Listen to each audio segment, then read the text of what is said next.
Eh bien, je vous propose de démarrer. Bonjour à toutes et à tous. Je vais commencer par me présenter. Romain Leformal, je suis responsable marketing des solutions digitales chez Tessie France. Et je suis accompagné aujourd'hui de Thibaut Riba, d'XDMat. Bonjour Thibaut.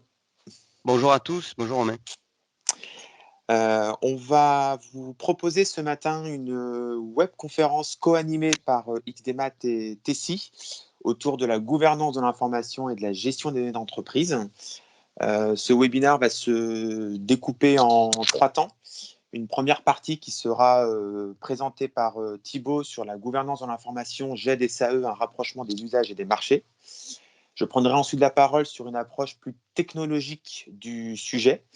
Et puis, nous dédierons quelques minutes sur des questions-réponses.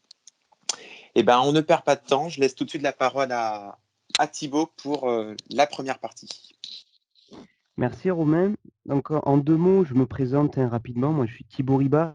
Je fais partie de la société XDMat, qui est un cabinet de conseil en dématérialisation et en archivage électronique. Je vois certaines personnes qui sont connectées aujourd'hui que je connais, voire que je connais bien. Je vois aussi d'anciennes personnes, ça fait quelques années que je n'ai pas vu. Donc bienvenue à tous. En 2 mots quand même, que vous compreniez pourquoi XDMat était si nous faisons ce webinaire aujourd'hui ensemble. XDMat, c'est une société qui a un peu plus d'une dizaine d'années maintenant, qui fait du conseil, de l'assistance à maîtrise d'ouvrage et de l'assistance à maîtrise d'œuvre autour des projets de démat au sens le plus large que vous pouvez l'entendre. Donc, on va parler de la capture de l'information avec tout ce qui est GED, numérisation fidèle et durable. On avance dans le cycle de vie et on va évidemment parler de prise de valeur probatoire, donc tout ce qui est signature électronique, empreinte, blockchain, etc. Et on va jusqu'à l'archivage électronique, jusqu'au maintien de cette preuve dans le temps, jusqu'à l'archivage historique avec plutôt des systèmes d'archivage électronique, des coffres-forts numériques. Tout ça de manière évidemment horizontale avec la possibilité d'adresser verticalement des sujets comme la dématérialisation du dossier individuel de l'agent, ou du salarié évidemment, comme la dématérialisation des contrats, etc., qui vont faire appel à tout ou partie de ces socles horizontaux. Et c'est justement la rencontre de cette horizontalité et de cette verticalité qui fait qu'on a un discours et un certain discours commun avec Tessie. Pour rappel, aussi, XEMAT est une société qui est indépendante de tout éditeur intégrateur. Donc aujourd'hui, on discute et on est autour de la table avec Tessie parce que Tessie porte une certaine vision de la gouvernance de l'information qui, dans certains cas, nous semble tout à fait intéressante pour les clients. Mais voilà, on est à la fois agnostique en termes de solutions et évidemment indépendant de tout éditeur intégrateur.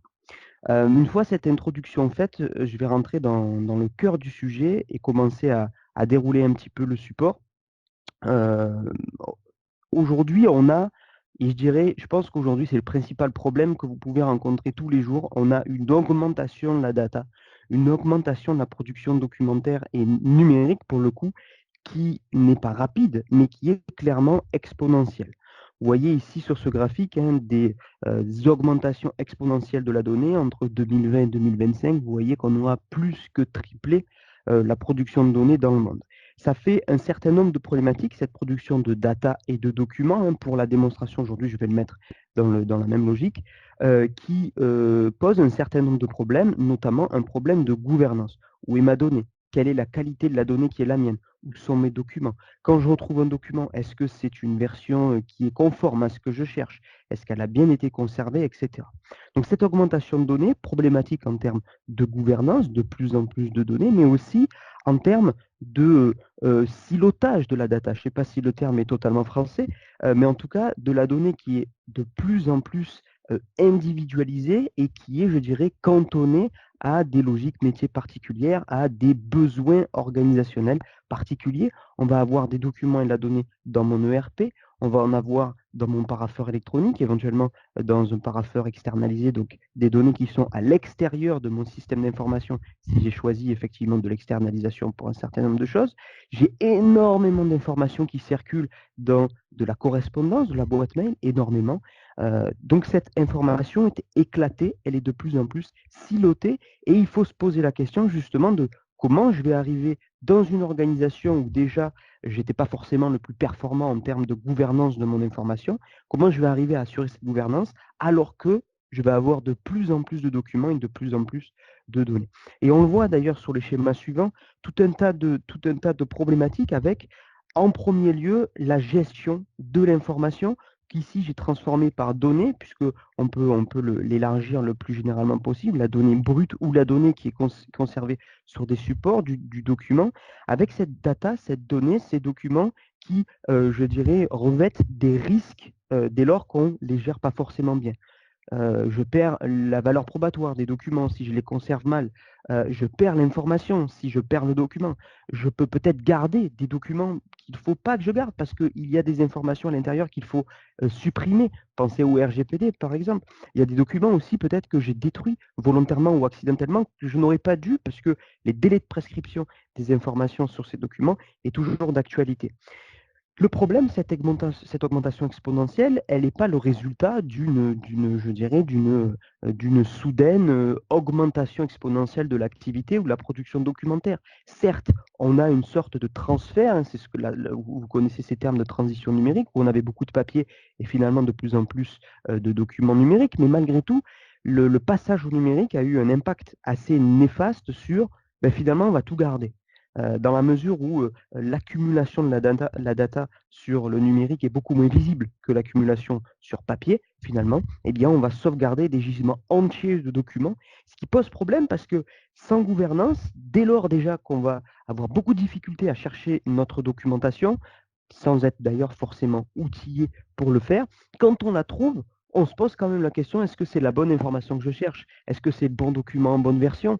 Est-ce que c'est l'information qui a été conservée dans des conditions qui permettent d'en garantir l'élément de preuve, si j'en ai besoin? Je pense qu'on a tous été confrontés à un moment donné à chercher un document, ne pas le trouver, aller sur la boîte mail pour aller le rechercher, trouver une version qui s'appelle version définitive sans savoir vraiment si c'était la version définitive.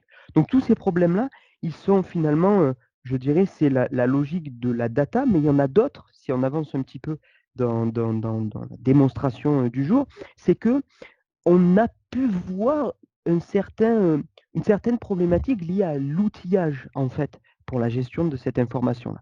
Et je dirais qu'on a souvent réduit à l'outillage. Je vous rassure pas, il y a un énorme enjeu organisationnel, en fait, qui se met en œuvre quand on veut travailler sous la gouvernance de l'information, quand on veut avoir une bonne gestion de ces documents. Il y a quand même la nécessité, à un moment donné, de s'outiller. Et c'est vrai que les deux premiers outils qui nous viennent en premier lieu, c'est la GED et le système d'archivage électronique. Donc GED, gestion électronique de documents, et SAE pour système d'archivage électronique. Avec tout un tas de différences, évidemment, et tout un tas d'organisations qu'il faut mettre en place entre les deux, puisque ce sont deux outils qui sont à la base quand même radicalement différents. On va avoir une GED qui va permettre la modification des documents, qui va permettre je dirais, opérationnellement, quotidiennement, de gérer, partager, versionner, sécuriser l'information. Et puis de notre côté, on va avoir des SAE qui vont, là pour le coup, je dirais, apporter une sécurisation sur la pérennité des documents, sur l'intégrité des documents, je dirais, amenant un certain nombre de contraintes sur la modification, sur l'accès aux documents, etc., etc. Ce qui fait que on avait des solutions finalement qui étaient assez différentes, qui se complétaient bien, mais qui étaient pour l'utilisateur final finalement assez compliquées. Parce que on avait des GED dans lesquels je dirais, on avait le traitement quotidien de nos documents. Il fallait se poser la question, où est mon document? Est-ce qu'il est dans la GED? Est-ce qu'il est dans le SAE? Est-ce qu'il est entre les deux? Comment je vais gérer cette information-là? Où est-ce que je vais chercher mes documents?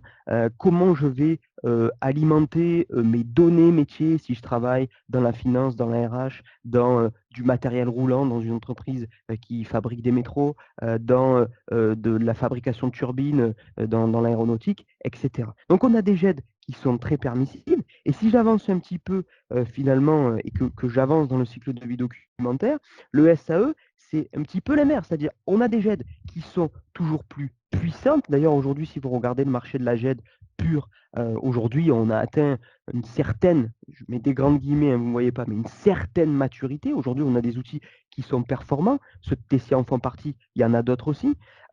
Et quand on regarde finalement, quand on avance dans le cycle de vie et qu'on se retourne vers l'autre outil qui était voilà, un petit peu central par rapport à ce que je disais tout à l'heure, et bien finalement, on se rend compte que ces systèmes d'archivage, ben, ils sont toujours un peu vides, mine de rien, pour plein de raisons. Je vais en mettre et on va en discuter quelques-unes aujourd'hui. D'abord parce que l'utilisation d'un système d'archivage électronique, c'est pas l'utilisation d'un outil lambda métier. C'est un outil quand même qui est très normé. On a tout un tas de normes en France et à l'international pour savoir comment doit fonctionner, de comment doit être géré les documents dans un SAE, avec tout un tas finalement de contraintes. Quand je parle contraintes, ça sonne péjoratif quand je le dis, mais ce n'est pas le cas. Ce sont des contraintes qu'il faut mettre en place pour assurer valeur probatoire, sécuritaire, etc. Le problème, c'est que ces SAE sont vides aujourd'hui. Quand on regarde dans la sphère publique les SAE, on se rend compte qu'il y en a beaucoup qui sont vides parce qu'on n'a pas réfléchi en termes de gouvernance de l'information et de se dire quels sont les documents que je vais devoir archiver,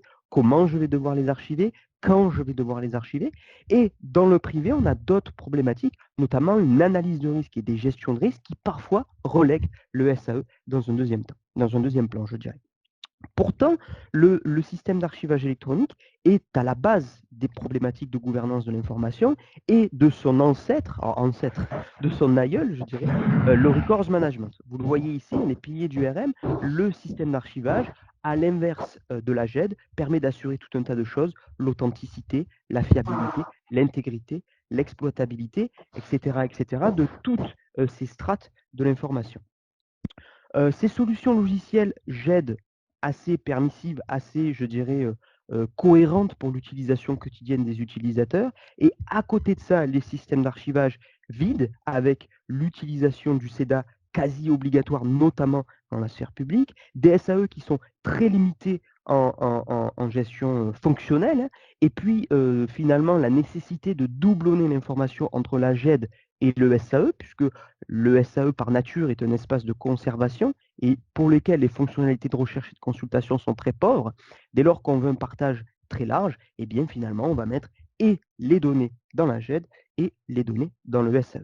C'est pour ça que du coup, on s'est posé tout un tas de questions. En tout cas, quand je dis on s'est posé tout un tas de questions, et si j'avance un petit peu dans la réflexion justement de gouvernance de l'information, on s'est rendu compte que dans un certain cas, et j'insiste, et la méthodologie de gouvernance et les réflexions de gouvernance de l'information que je vous dis aujourd'hui, ce n'est pas une vérité absolue. Il n'y a pas de vérité là-dedans. Ça va être votre organisation, vos besoins métiers, l'orientation de l'existant de votre SI qui vont déterminer un certain nombre de choses. Malgré tout, cette constante de se dire qu'il y a une certaine inadéquation entre les processus métiers et la manière traditionnelle dont on gérait l'information avec des systèmes différenciés, NUM, numérisation, GED, SAE, parapheur, montre que dès lors qu'on essaye de sortir de cette terminologie et quand on regarde le processus métier, ben finalement, on a des inadéquations. Et j'ai pris 3 exemples. Le cas d'une facture, si j'en ai besoin rapidement, j'ai des workflows associés à sa validation, pourtant elle a une valeur probatoire, est-ce que je la mets dans la GED, dans le SAE ou dans les deux? Vraie question. L'utilisateur, où il va le chercher? Pour mon dossier individuel du salarié, certes, je dois mettre parfois à disposition de mon salarié ces informations, mais je dois les conserver pendant plusieurs dizaines d'années, hein, notamment voilà, 80 ans à compter de la date de naissance du salarié. Est-ce que finalement, je dois ouvrir le SAE à mes salariés?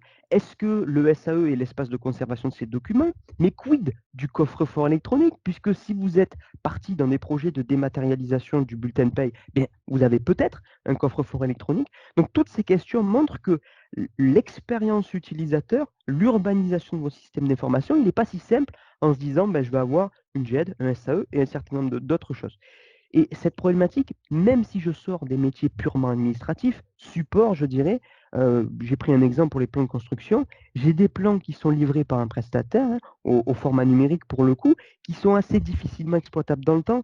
Regardez les plans, les AutoCAD et tous les DWG qui évoluent régulièrement et qui rendent impossible l'exploitation d'anciens fichiers. Comment je mêle finalement l'enjeu de validation de ces documents et la nécessité de conservation dans le temps? Ce sont des vraies problématiques aujourd'hui et il y a une certaine, dans certains cas, réelle inadéquation entre, entre les besoins métiers, je dirais, et finalement ce qu'on nous met à disposition en termes d'outils. Si j'avance un petit peu dans mon discours,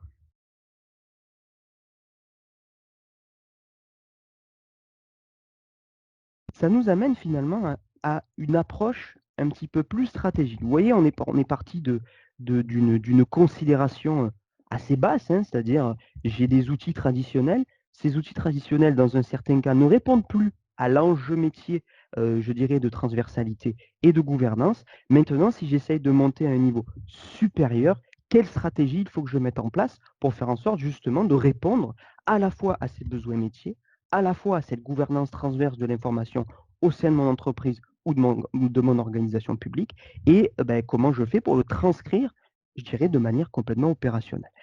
La stratégie, elle est là. L'enjeu le plus haut possible. Quand on réfléchit en termes de pilotage, l'orientation et le travail qu'il faut faire, il est double en réalité. Premièrement, c'est un travail sur les process métiers. Je vais y revenir dans 2 minutes, mais évidemment, ça va être les processus métiers qui vont guider l'exploitation de la gouvernance de l'information que vous allez faire, avec de l'optimisation, de la réflexion et évidemment de l'outillage. Et c'est bien cette, je dirais, stratégie d'entreprise, cette gouvernance de l'information. Je vous ai mis quelques petits éléments normatifs ici, si après le webinaire, ça vous intéresse d'aller voir, un certain nombre de normes qui vont faire remonter les cibles IT, SI, la trajectoire d'évolution, autant du point de vue outil que vous devez mettre en œuvre que du point de vue organisationnel. Cette vision stratégique, elle est importante parce que la gouvernance de l'information, cette grande toile de la gouvernance de l'information, justement, c'est une toile, mais qui doit trouver des réponses très concrètes à des préoccupations du quotidien de la majorité des utilisateurs. Et c'est là justement où on arrive, et je vais petit à petit laisser la place, faire une passe décisive à mon collègue, si tu peux avancer un petit peu, où justement, en termes de méthodologie, il faut avancer en 2 temps et se poser les bonnes questions. La première question et les premières questions qu'il faut se poser, c'est justement une analyse de ces process métiers. Comment je vais faire en sorte de comprendre mon SI, de comprendre mes systèmes, de comprendre mes processus pour essayer de faire évoluer ce traditionnel cycle de vie qui va faire passer la donnée ou le document d'étape en étape et ce qui va nous permettre, in fine, finalement, de se dire voici mes process métiers, voici les besoins en termes d'expérience utilisateur, voici mes nécessités de transversalité de l'information entre de la finance et des achats, par exemple, entre de la RH et des achats aussi, entre de la gestion de plan et de la gestion opérationnelle de bâtiments, etc., etc. Ce qui permet d'arriver justement à une organisation cible. Et justement, cette organisation cible, si on devait la schématiser, si je devais faire et pousser un peu plus cette approche méthodologique, je dirais que si tu peux avancer, Romain, je dirais que on pourrait, et je dis bien on pourrait, puisque la réponse n'est pas unitaire, j'insiste sur ça, ça répond à un certain nombre de problématiques et c'est une des réponses qui peut être donnée sur la gouvernance de l'information. Il y en a d'autres. C'est en tout cas, dans un certain cas, celle qui peut être tout à fait intéressante et qui est bien applicable aux outils effectivement de TESI, dans lequel on va avoir tout un tas de processus métiers qui vont utiliser un outil documentaire unique, ou en tout cas l'utilisateur va avoir l'impression d'utiliser un outil documentaire unique. Parce qu'en réalité, qu'est-ce qui va se passer? Derrière cette interface, derrière cette expérience utilisateur, eh bien, l'utilisateur ne se posera plus la question de où est mon document, est-ce qu'il est dans une appli métier, est-ce qu'il est dans mon SAE, est-ce qu'il est dans ma GED, est-ce qu'il a valeur probatoire, est-ce qu'il ne l'a pas, est-ce qu'il est validé, est-ce qu'il ne l'a pas. Il va à un seul et unique endroit et il fait les actions qu'il doit réaliser. Brique logicielle sans valeur probatoire, d'un côté, si nécessaire. Brique logicielle avec valeur probatoire, si nécessaire. Tout ça au travers d'une seule et même interface, d'une seule et même expérience utilisateur. Et je dirais, dans ce cadre-là, on arrive à marier le meilleur des deux mondes. On prend le processus métier comme base de travail, on essaye de l'élargir pour amener une cohérence de l'information, une certaine stratégie dans mon entreprise, et on répond au service des utilisateurs qui, et on le voit d'expérience, peuvent paraître perdus dans un certain nombre de cas avec la multiplication des outils. Voilà une des réponses à cette grande toile, je le disais, de la gouvernance de l'information. Il y en aurait d'autres, mais c'était le discours qu'on portait aujourd'hui et justement, je pense que c'est la transcription que va vous faire Tessie, plus opérationnelle que méthodologique et stratégique, comme je viens de le dire, je pense va vous intéresser. Merci Thibaut pour cette magnifique passe décisive. Pas comme hier Euh, soir pour le coup, n'est-ce pas? Merci pour cette explication. Effectivement, on va rentrer un petit peu plus maintenant dans une approche, on va dire, technologique du sujet. Quelques mots sur Tessie pour ceux qui ne nous connaissent pas. Tessie, on existe depuis une cinquantaine d'années maintenant. On est connu comme étant un acteur vous proposant d'externaliser vos services et vos processus documentaires et métiers, soit au travers effectivement de centres de production, de centres d'édition, de centres de numérisation. On va vraiment vous aider à prendre en charge pour vous tous ces processus documentaires, papier et métiers. Et puis évidemment, une approche aussi technologique avec des outils de GED, de SAE, de signature électronique, de lettres recommandées électroniques, de facturation électronique. Je ne vais pas vous faire tout le catalogue de Tessie aujourd'hui, mais effectivement, on allie en fait aussi le meilleur des deux mondes avec une approche à la fois d'externalisation et technologique. Comme je vous le disais en introduction, donc je suis Romain Leformat, je suis responsable marketing des solutions digitales chez Tessie et je pilote notamment ces offres de gestion documentaire, de case management et de SAE qu'on va un petit peu vous décrire aujourd'hui. Alors, justement, je voudrais rebondir un petit peu sur ce que disait Thibaut aussi tout à l'heure sur finalement les grands enjeux quand on parle aujourd'hui de gouvernance d'information, de gestion de contenu. Euh, Thibaut évoquait la difficulté aujourd'hui de faire face à cette volumétrie de données à gérer, à traiter, qui parviennent de sources différentes et qui a aussi été accélérée par cette crise que nous connaissons depuis 1 an et demi maintenant et qui a véritablement multiplié les usages à distance et le besoin fort de s'équiper en outils technologiques et numériques.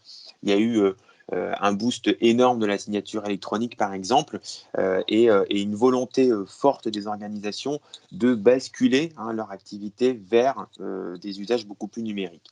La difficulté, elle est de pouvoir justement organiser, traiter toute cette masse d'informations qui parviennent, qui circulent et qui doivent être aussi diffusées à l'extérieur. Et justement, pour faire écho à ce que disait Thibaut, une statistique ici que vous avez à l'écran, 7h30, c'est le temps moyen passé par un collaborateur par semaine pour chercher une information sans jamais la trouver. Information, qu'elle soit papier ou numérique.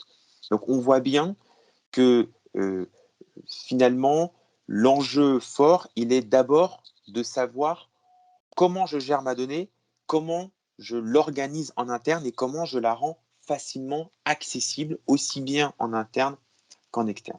Ça, c'est le premier enjeu.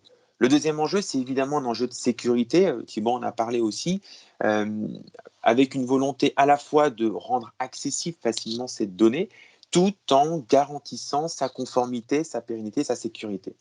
Alors, il y a quelques exemples récents avec malheureusement des tentatives de fraude et de piratage qui ont eu lieu dans des centres hospitaliers, dans aussi des prestataires d'hébergement. Et on voit que finalement, quand on regarde ce que représente le coût moyen d'un incident de sécurité en France, c'est à peu près 35 000 euros.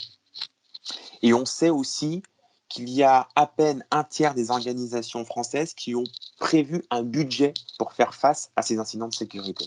Donc il y a véritablement aussi un enjeu lié à la sécurisation de la donnée et à sa pérennisation. Et puis enfin, c'est ce que disait aussi Thibaut en conclusion, évidemment l'expérience client et l'expérience collaborateur ou usager deviennent aussi les objectifs et les cibles recherchées lorsqu'on traite cette donnée, euh, en essayant au maximum d'enrichir cette expérience client et cette expérience usager au travers de parcours fluides et intuitifs. Donc finalement, le traitement de la donnée, la gestion de contenu et des processus ne s'arrête pas uniquement à une problématique de conservation et de stockage de la donnée, mais aussi une capacité à pouvoir nourrir les différents parcours clients et usagers que vous allez vouloir déployer. Alors justement, la difficulté aujourd'hui, ou du moins ce qui est recherché, c'est de pouvoir répondre à 3 besoins forts que vous rencontrez en interne de vos organisations. Le défi de digitaliser les parcours clients, patients et adhérents, avec vos directions métiers qui ont véritablement envie d'accélérer cette digitalisation. En parallèle, vous avez des directions fonctionnelles et supports qui veulent basculer aussi leur processus vers des processus beaucoup plus dématérialisés, beaucoup plus agiles, en essayant évidemment de limiter au maximum les risques. Et puis, un garde-fou, qui est la direction des systèmes d'information, qui veut s'assurer de la sécurité, de la conformité et finalement de la disponibilité de la donnée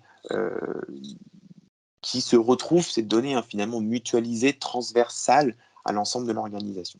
Donc aujourd'hui, on voit bien la limite des systèmes qui peuvent être en place dans les organisations, souvent trop cloisonnés, souvent trop limités, ne permettant pas suffisamment d'agilité, ne permettant pas non plus suffisamment d'interopérabilité justement avec d'autres systèmes. Et c'est la raison pour laquelle on voit apparaître de plus en plus chez nos clients une volonté de basculer vers une approche dite plateforme. Et d'ailleurs, c'est tout à fait supporté aussi par des études récentes, que ce soit chez Xerfi, que ce soit chez Gartner, par exemple, qui nous disent qu'aujourd'hui, l'enjeu n'est plus uniquement de stocker la donnée, de conserver la donnée, mais bien de la rendre disponible, de plutôt se concentrer sur l'usage de cette donnée pour pouvoir justement nourrir des parcours, des processus de plus en plus digitalisés.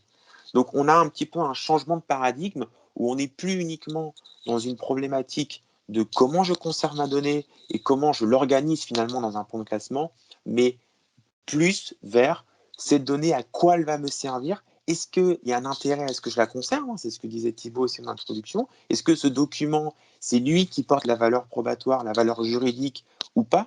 Est-ce qu'il doit rentrer dans une démarche de numérisation fidèle ou pas? Et puis, comment je dois la conserver? GED, SAE. Donc, on est véritablement dans une logique d'utilisabilité de la donnée et plus uniquement dans une logique de conservation. C'est la raison pour laquelle Tessi a fait évoluer son offre technologique et de services avec une approche là aussi beaucoup plus plateforme qui justement regroupe le meilleur des deux mondes. Cette plateforme qui se construit autour de 3 composants fonctionnels et de services importants. D'abord, un socle transversal, un socle orienté gestion de contenu et de processus, avec une brique de content management où vous allez retrouver des fonctionnalités de GED, de SAE, que je vais vous redécrire un petit peu plus loin, et puis une brique de case management pour pouvoir orchestrer et déployer vos processus et workflows métiers. Ce socle plateforme, il faut l'imaginer comme le cerveau un petit peu de cette plateforme, comme le centre névralgique de cette plateforme sur lequel va ensuite venir se reposer différents services ou différents outils technologiques que l'on va pouvoir activer à la demande, qui peuvent être des outils technologiques et services de Tessi ou des briques technologiques présentes chez vous. Et là, on va parler de traitement et de capture de vos flux entrants, on va parler de confiance numérique autour d'outils de signature ou de lettres recommandées électroniques. On va également évoquer des solutions technologiques pour déployer des parcours et des espaces clients et pour pouvoir mener une relation client enrichie au travers justement de canaux de communication mêlant l'éditique et le digital. Et puis évidemment des briques de data analytics avec finalement les dashboards de pilotage, les statistiques et le reporting. On va revenir un petit peu en détail sur chacune de ces briques. Et puis le troisième composant fonctionnel, c'est évidemment de vous faciliter la vie en vous mettant à disposition une bibliothèque de connecteurs applicatifs et des API pour pouvoir se connecter à vos systèmes en place, à votre système d'information, à la fois pour enrichir le système d'information avec des données et des documents dont votre système a besoin, mais aussi pour nous remonter des données et des documents dont notre cœur ici de système va avoir besoin. Donc on est vraiment dans cette approche plateforme où vous allez pouvoir, en fonction de votre projet et en fonction de votre maturité, j'ai envie de dire, dans votre transformation digitale, pouvoir activer tel ou tel composant de cette plateforme. On va rentrer un petit peu plus dans le détail de ces briques fonctionnelles, avec justement ce socle orienté gestion de contenu et de processus. C'est ce que nous disions en introduction, hein, finalement, on ne réfléchit plus sur un système de gestion de contenu correspondant à un processus documentaire, mais on va réfléchir plutôt sur un référentiel unique de gestion de contenu orienté big data, parce qu'on parlait évidemment de volumétrie importante et de masse de données. Donc l'objectif, c'est bien que vous puissiez aussi profiter d'un système orienté big data et fortement scalable, hein. L'idée étant que vous puissiez, au fur et à mesure de l'évolution de vos projets digitaux, venir enrichir et vous appuyer sur ce système, ce système et ce référentiel de données, et puis surtout un système disponible, hautement disponible. Quand on gère par exemple des données de santé, il n'est pas question que le médecin à 4h30 du matin à l'hôpital ne puisse pas accéder à son dossier patient. Donc on parle d'une disponibilité 24/24, 7/7 sur cette typologie de technologie. Je disais, cette brique Content Management, qui constitue le premier composant de ce cœur plateforme, il vous met à disposition des fonctionnalités de GED, hein, au travers d'écrans, d'IHM intuitifs pour offrir à vos gestionnaires et à vos opérateurs la possibilité de rechercher les documents et les données et de visualiser ce document au travers de cet IHM et de réaliser des potentielles actions sur ce document, hein. Des tampons, des commentaires, des annotations, des post-it dématérialisés que l'on va pouvoir ajouter à ce document pour enrichir aussi, hein, sa compréhension et son contexte. Donc des fonctionnalités de GED auxquelles viennent s'ajouter des fonctionnalités évidemment d'archivage électronique à valeur probatoire, certifié NF 461 selon la norme NFZ 42013. Nous sommes évidemment tiers archiveurs pour pouvoir vous proposer ce genre de système d'information, et on verra un petit peu plus loin que dans une démarche de numérisation fidèle de vos documents, donc de capacité à pouvoir transformer votre document papier en format numérique ayant la même valeur que le document papier, l'archivage électronique a tout son sens pour pouvoir aller jusqu'à ce qu'on appelle la numérisation et la copie fiable. Ce système d'archivage électronique repose sur un moteur d'archivage fortement scalable, et on y intègre évidemment toutes les règles de gestion, de traçabilité, d'horodatage et de sécurité qui sont évidemment des exigences imposées par la certification NF 461. Donc ce composant, cette brique de content management, on va, au travers de cette brique-là, vous proposer de déverser l'ensemble de vos données et de vos documents dans un référentiel unique, d'harmoniser leur indexation et de garantir que les documents et les données sont bien présents dans un seul et même système.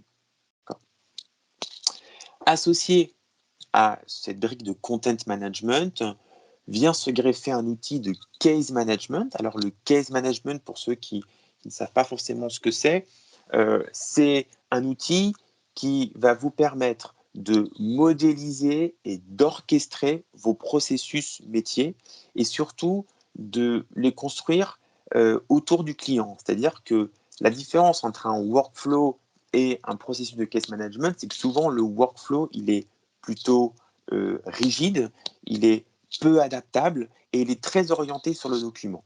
Le case management a vocation à orienter votre processus dans une logique client et de parcours client. D'accord ? Donc pour cela, on va s'appuyer sur des technologies de case management dites de BPMN ou de CMMN qui sont faites des technologies ou des normes de construction des processus automatisés. Je ne vais pas m'étendre là-dessus, mais comprenez par là que ce sont des outils qui s'appuient sur des standards ou des normes d'orchestration et de construction de vos workflows. L'avantage du case management, c'est de gérer à la fois des processus de gestion de dossiers clients qui sont transversaux à votre organisation, tout en étant capable de déployer des workflows documentaires très verticalisés.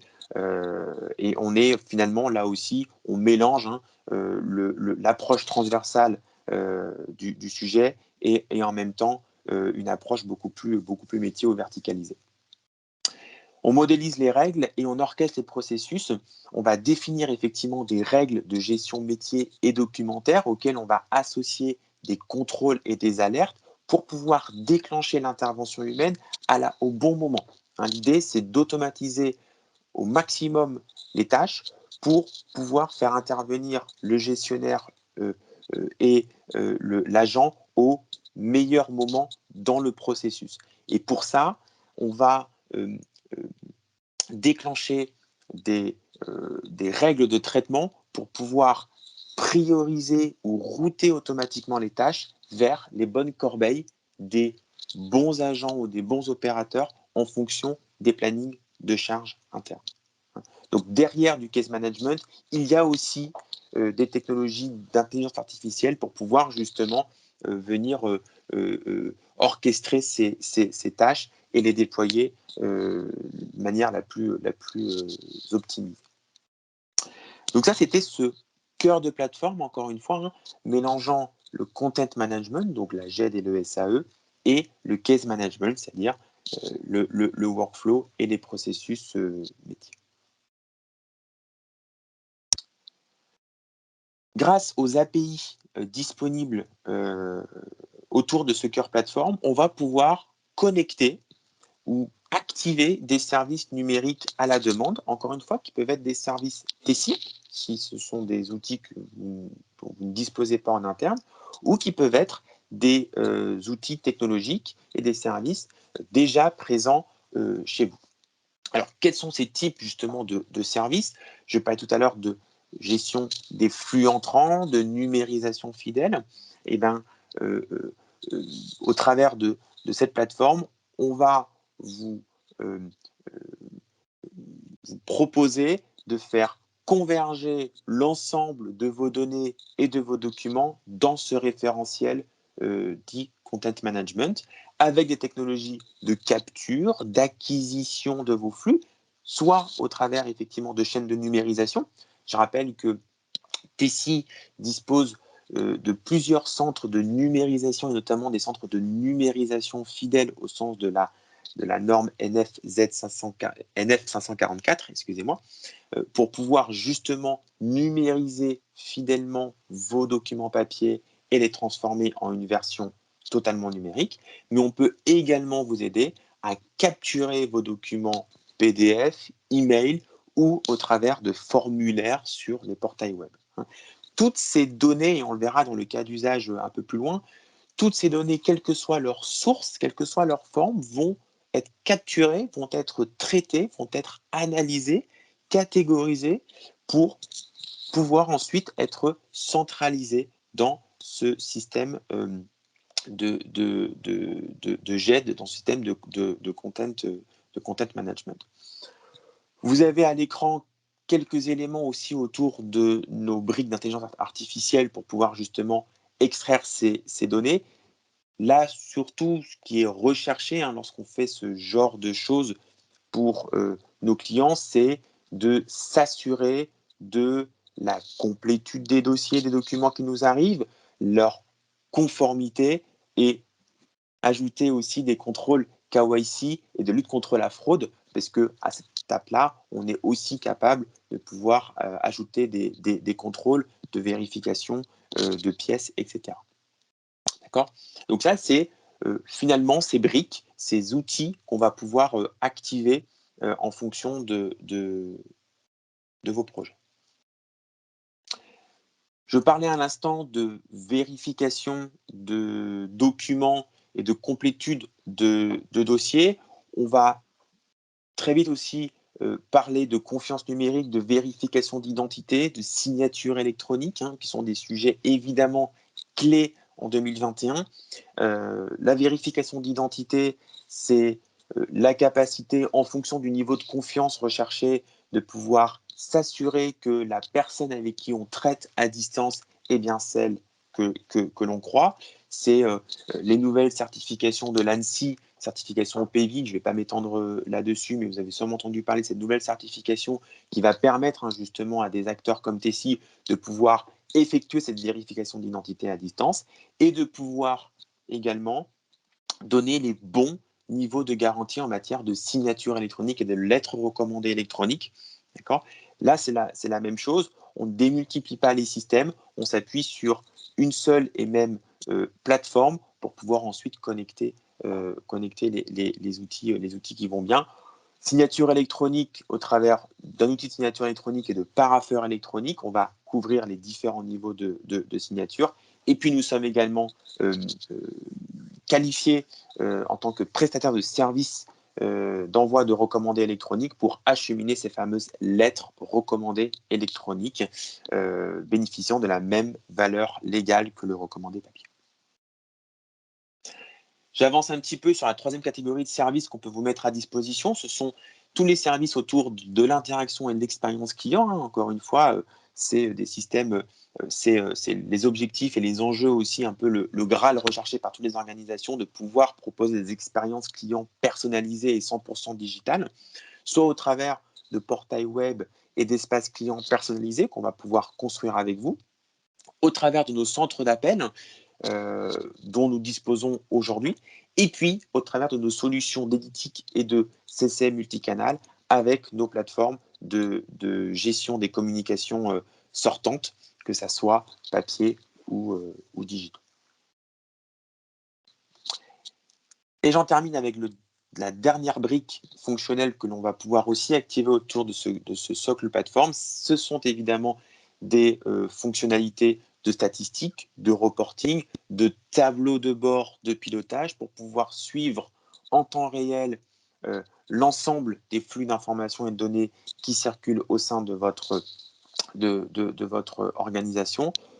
Également construire des dashboards beaucoup plus métiers orientés autour du client et puis la capacité à pouvoir extraire ces données pour alimenter des outils de BI internes dans vos organisations et vos reporting internes. Donc tous ces services que je viens de vous décrire de manière un petit peu exhaustive peuvent être activés en fonction du besoin et en fonction du projet de digitalisation que vous avez aujourd'hui.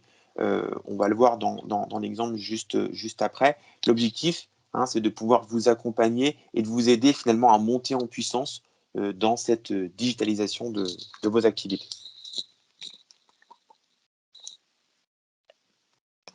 Alors évidemment, on parlait en introduction aussi de sécurité et d'interopérabilité. Quelques mots pour vous redonner aussi les éléments en termes d'API et de connectivité. Je le disais, ce sont ces API qui vont vous faciliter la vie, des API qu'on vous met à disposition, que vous pouvez consommer, ou sur lesquels nous, on peut s'appuyer pour pouvoir venir connecter vos systèmes. Et puis, dans certains cas, on peut également vous mettre à disposition des connecteurs applicatifs clés en main vers des ERP type Salesforce, type Microsoft Office 365, etc., qui sont des connecteurs standards pour pouvoir finalement venir s'interconnecter avec ces systèmes. L'objectif final étant de vous faciliter l'accessibilité à la donnée et aux documents n'importe où, n'importe quand, et évidemment en fonction des droits qui vous sont octroyés. De la même manière, La sécurisation passe par un système d'hébergement de données qui respecte un certain nombre de normes que je vous ai déjà décrites, aussi bien sur les normes 544 et 461 sur la numérisation fidèle et l'archivage électronique. Quelques éléments de rappel pour vous dire que c'est une plateforme qui peut être hébergée en mode cloud privé et qui respecte les normes d'infrastructure ISO 9001, ISO 14001, ISO 27001, et puis évidemment des éléments de protection de données, RGPD compliance. Nous sommes également certifiés hébergement de données de santé pour pouvoir stocker et héberger les données de santé. Et puis, une certification SIAF également pour traiter l'archivage numérique public. Je termine mon propos par un cas d'usage que je voulais vous décrire pour finir mon propos, qui illustre assez bien ce basculement du papier vers le digital et l'harmonisation, la mutualisation, la centralisation finalement des données dans un système et dans un référentiel unique. C'est le cas de notre client AGFIP. L'AGFIP souhaitait s'appuyer sur un système de données pour traiter et numériser l'ensemble des courriers entrants de dossiers de demande de subvention. Alors, il faut savoir que l'AGFIP est structurée autour de 16 services au sein de 9 directions. Ça représente à peu près 14 délégations en plus de la direction générale. Donc, il fallait numériser ces documents et être capable, de manière automatique et de manière optimisée, de pouvoir attribuer le bon dossier, la bonne demande à la bonne délégation et au bon gestionnaire. D'accord ? Donc, il y a à la fois une volonté, enfin, une partie du projet qui s'attache à basculer les demandes papier vers le digital, d'accord ? Et donc de multiplier les sources de données et puis d'optimiser le traitement de ces demandes au travers justement d'un case management qui va offrir cette automatisation. Alors, si on s'attache d'abord sur la partie capture multicanal, vous le voyez à l'écran, hein, les documents, les demandes pouvaient arriver en papier. Et là, il s'agissait de pouvoir les numériser fidèlement, hein, au sens de la norme NF 544, pour pouvoir ensuite les stocker et les traiter de manière numérisée. Mais vous voyez aussi que les demandes pouvaient arriver par email ou au travers directement des espaces clients ou des applications, ou des applications mobiles, avec des formulaires qui étaient remplis et des documents qui étaient uploadés directement sur les espaces. Donc vous voyez qu'il y avait 3 sources finalement d'acquisition de la donnée, le papier, l'email et l'espace client. Il a fallu centraliser l'ensemble de ces flux, de ces sources de données, pouvoir les faire converger au travers d'un seul et même canal d'acquisition, les analyser et en extraire finalement les données essentielles, notamment en vue de son indexation, et automatiquement de stocker dans ce cœur content management ces documents dans une brique de GED, de GED et ça. En parallèle de ça, les documents étaient automatiquement déversés dans les bonnes corbeilles de traitement du bon gestionnaire, de la bonne délégation, du bon site régional. D'accord ? Il faut savoir que quand on parle aussi de scalabilité et de montée en puissance, c'est un projet qui a commencé sur de mémoire 2 ou 3 délégations et nous avons basculé il y a une quinzaine de jours maintenant sur l'ensemble des délégations de la GFIP. Donc là aussi, hein, c'est cette capacité finalement à pouvoir vous accompagner dans cette montée en puissance et là aussi de pouvoir faire les choses étape par étape. Et vous voyez hein, que on déclenche hein, finalement ces workflows de traitement, hein, ces processus de traitement, et qu'on vient ensuite intégrer ces documents et ces demandes dans les applicatifs métiers de la GFIP. Vous avez quelques éléments de volume sur la droite de l'écran, des bénéfices aussi tout de suite mesurables en termes de réduction de coûts d'infrastructure, de stockage et sur l'optimisation du traitement des demandes qui sont formulées à l'AGFIP. Juste un chiffre qui dépasse l'AGFIP, mais qu'on a pu mesurer sur d'autres cas d'usage, c'est 80% d'amélioration des temps de recherche et de consultation de documents en interne d'une organisation qui bascule vers ce type d'application. Et donc, vous voyez l'optimisation du traitement documentaire et métier que l'on peut associer. Donc voilà ce que je pouvais vous dire de mon côté sur cette approche plateforme. Il nous reste quelques minutes. Je vous propose avec Thibaut de prendre maintenant quelques questions par le chat, ou n'hésitez pas à intervenir si vous le souhaitez. Merci Romain, en tout cas, c'était bien clair pour moi. Merci Thibaut. Et puis, on n'a plus qu'à vous souhaiter une bonne journée et vous dire à bientôt.